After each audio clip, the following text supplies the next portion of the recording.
Welcome to my YouTube channel. അപ്പോൾ നമ്മൾ ഇന്ന് ഒരു ബീഫ് സ്റ്റൂ ആയിട്ടാണ് ഞാൻ വന്നിട്ടുള്ളത്. അപ്പം വളരെ എളുപ്പത്തിൽ നമുക്ക് തയ്യാറാക്കി എടുക്കാൻ പറ്റുന്ന തട്ടിക്കൂട്ടി പെട്ടെന്നൊരു ബീഫ് സ്റ്റൂ അതാണ് ഞാൻ ഉണ്ടാക്കാൻ പോകുന്നത്. അപ്പോൾ ഇതിൻ്റെ ഒരു പ്രത്യേകത എന്താണെന്ന് വെച്ചാൽ ഞാൻ ഇന്ന് ഉണ്ടാക്കാൻ പോകുന്നത് ഇവിടെ നമുക്ക് ഇന്ത്യൻ ബീഫ് അവൈലബിൾ അല്ലാത്തതുകൊണ്ട് നമ്മളിന്ന് ഉണ്ടാക്കാൻ പോകുന്നത് പാകിസ്ഥാനി ബീഫ് വെച്ചിട്ടാണ് നമ്മൾ കറി ഉണ്ടാക്കാൻ പോകുന്നത്. അപ്പം ആദ്യം തന്നെ അതിൽ എന്തൊക്കെ ഇൻഗ്രീഡിയൻസ് ആണ് നമ്മൾ ഉപയോഗിക്കുന്നതെന്ന് നമുക്ക് കാണാം. അപ്പം ഇതാണ് നമ്മുടെ ബീഫ്, പാകിസ്ഥാനി ബീഫ്.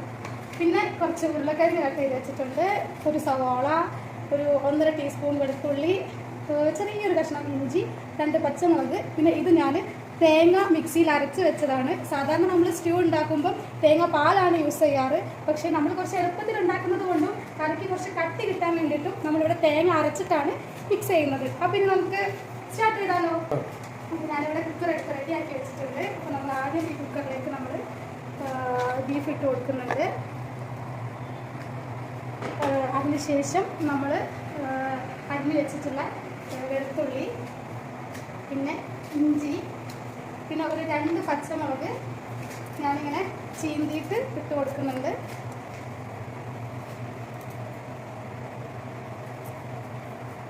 പിന്നെ നമ്മൾ ഒരു ടീസ്പൂൺ കുരുമുളക് പൊടി ഇട്ട് കൊടുക്കുന്നുണ്ട്. ദെൻ പാകത്തിനുള്ള ഉപ്പ്, ഇത്രയും നമ്മൾ ഇട്ട് കൊടുത്തിട്ട് ജസ്റ്റ് നമ്മളതൊന്ന് മിക്സ് ചെയ്യുകയാണ്. നമ്മൾ സ്പൂൺ കൊണ്ട് ഇളക്കുന്നതിനെക്കാട്ടും കുറച്ചും കൂടി നന്നായിട്ട് നമ്മൾ മസാല എപ്പോഴും ബീഫിലേക്ക് പിടിക്കാൻ നമ്മൾ കൈകൊണ്ട് മിക്സ് ചെയ്ത് കൊടുക്കുന്നത് തന്നെയാണ് നല്ലത്. അതിനുശേഷം നമ്മൾ ഈ ബീഫ് വേവാൻ പാകത്തിന് ആവശ്യമായിട്ടുള്ള വെള്ളം ഒഴിച്ച് കൊടുക്കുക. നമ്മൾ കുക്കർ അടുപ്പത്തേക്ക് വെക്കാൻ പോവുകയാണ്.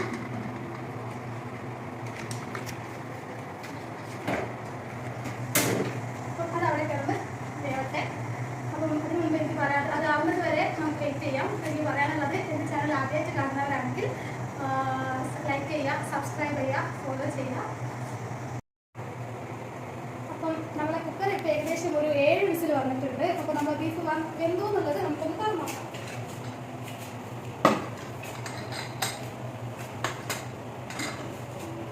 അപ്പോൾ നമ്മുടെ ബീഫൊക്കെ അത്യാവശ്യം വെന്ത് മസാലയൊക്കെ ചേർന്ന് വന്നിട്ടുണ്ട്. നമ്മൾ കുരുമുളക് ഇട്ടുകൊണ്ടാട്ടോ ബീഫിൻ്റെ കളർ ഇങ്ങനെ ഒരു ബ്ലാക്ക് കളറായി കിടക്കുന്നത്. ഇനി നമുക്ക് അതിലേക്ക് നമ്മൾ അരിഞ്ഞ് വെച്ചിട്ടുള്ള സവാള ചേർത്ത് കൊടുക്കാം.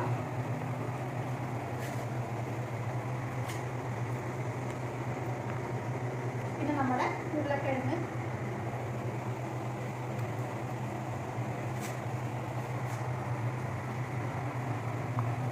ഇത്രയും ചേർത്ത് കൊടുത്തിട്ട് നമ്മളതൊന്ന് മിക്സ് ചെയ്യുന്നുണ്ട്.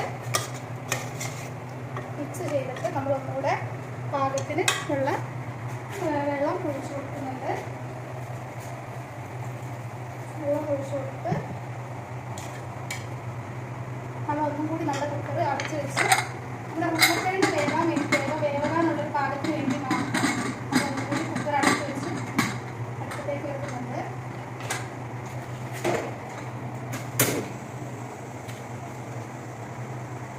അപ്പോൾ നമ്മുടെ ഉരുളക്കിഴങ്ങും ഉള്ളിയും ബീഫും എല്ലാം കൂടി മിക്സ് ചെയ്ത് നല്ലൊരു പാകത്തിന് വെന്ത് വന്നിട്ടുണ്ട്. ഞാൻ എനിക്ക് ഉണ്ടാക്കാനുള്ള എളുപ്പത്തിന് വേണ്ടിയിട്ട് കുക്കറിൽ നിന്നൊരു ഫ്രൈ പാനിലോട്ട് മാറ്റിയിട്ടുണ്ട്.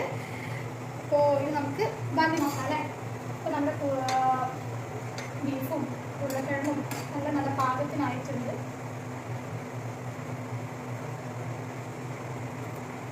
ഉപ്പും അത്യാവശ്യം പാകത്തിനുണ്ട്. നമുക്ക് ഇതൊന്ന് തിളയ്ക്കുന്നവരെ ഒന്ന് വെയിറ്റ് ചെയ്യാം. അപ്പോൾ തിളച്ച് വരുന്നുണ്ട്. അപ്പോൾ ഇത് നമുക്കിതിലേക്ക് നമ്മൾ അരച്ച് വെച്ചിട്ടുള്ള തേങ്ങ മിക്സ് ചെയ്യാം. ഞാനിതിൽ തേങ്ങ അരയ്ക്കുന്ന സമയത്ത് ഒരു ടേസ്റ്റിന് വേണ്ടിയിട്ട് കുറച്ച് കാഷ്യൂനട്ട് കൂടെ ആഡ് ചെയ്ത് കൊടുത്തിട്ടുണ്ട്. അപ്പം നമുക്കിനി ഈ തേങ്ങ നമ്മുടെ കറിയിലേക്ക് ഇട്ടിട്ട് അതിനെ മിക്സ് ചെയ്യാം.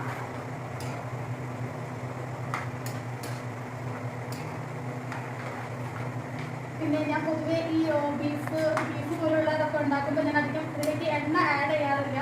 കാരണം ഓൾറെഡി നമുക്കറിയാം അതിൻ്റെ ഈ നെയ്യും ഇതെല്ലാം മിക്സായിട്ട് വരുന്നു. പാകത്തിനുള്ള എണ്ണ അതിൽ തന്നെ ഉണ്ടാവും. പിന്നെ കുറച്ച് അത്യാവശ്യം ഇടത്തൊക്കെ നോക്കുന്ന കൂട്ടത്തിലുള്ള ആളാണ്. അതുകൊണ്ട് എണ്ണ ഞാൻ അധികം യൂസ് ചെയ്യാറില്ല. അപ്പോൾ നമ്മൾ പാകത്തിന് നമ്മൾ അരച്ച തേങ്ങ ഇതിലേക്ക് മിക്സ് ചെയ്ത് കൊടുത്തിട്ടുണ്ട്. ഇനി അതൊന്ന് തിളയ്ക്കുന്നവരെ നമുക്ക് വെയിറ്റ് ചെയ്യാം. സമയത്ത് നമ്മൾ ഒന്നുകൂടെ ഉപ്പ് നോക്കിയിട്ട് പാകത്തിനുള്ള ഉപ്പ് കൂടി ഒന്ന് ചേർത്ത് കൊടുക്കണം. ഇനി തേങ്ങ ഇട്ട് കറി ഒന്ന് തിളയ്ക്കുന്ന സമയത്ത് നമ്മളതിലേക്ക് കുറച്ച് ഗരം മസാല ആഡ് ചെയ്ത് കൊടുക്കുകയാണ്.